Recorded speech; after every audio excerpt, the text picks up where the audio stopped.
I saw a thing on top." They heard him blunder against a trunk which rocked violently.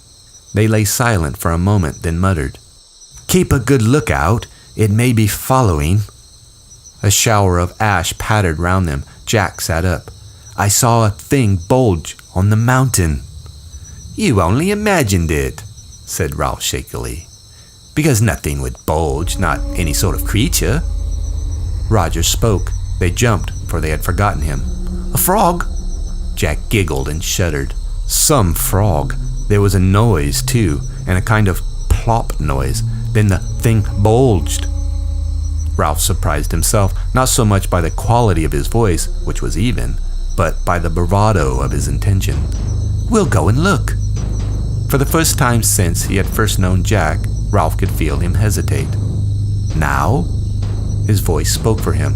"Of course." He got off the trunk and led the way across the clinking cinders up into the dark, and the others followed. Now that his physical voice was silent, the inner voice of reason, the other voices too made themselves heard. Piggy was calling him a kid. Another voice told him not to be a fool, and the darkness and desperate enterprise gave the night a kind of dentist chair unreality. As they came to the last slope, Jack and Roger drew near, changed from the ink stains to distinguishable figures. By common consent, they stopped and crouched together. Behind them, on the horizon, was a patch of lighter sky where in a moment the moon would rise. The wind roared once in the forest and pushed their rags against them. Ralph stirred. "Come on!" They crept forward, Roger lagging a little. Jack and Ralph turned the shoulder of the mountain together. The glittering lengths of the lagoon lay below them, and beyond that a long white smudge that was the reef. Roger joined them. Jack whispered, "Let's creep forward on hands and knees. Maybe it's asleep."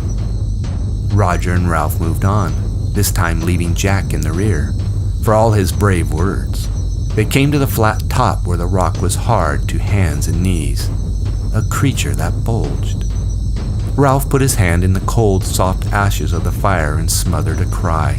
His hand and shoulder were twitching from the unlooked-for contact. Green lights of nausea appeared for a moment and ate into the darkness. Roger lay behind him, and Jack's mouth was at his ear. "Over there, where there used to be a gap in the rock, a sort of hump. See?" Ashes blew into Ralph's face from the dead fire.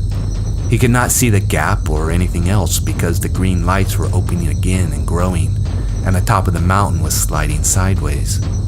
Once more, from a distance, he heard Jack's whisper. "Scared?"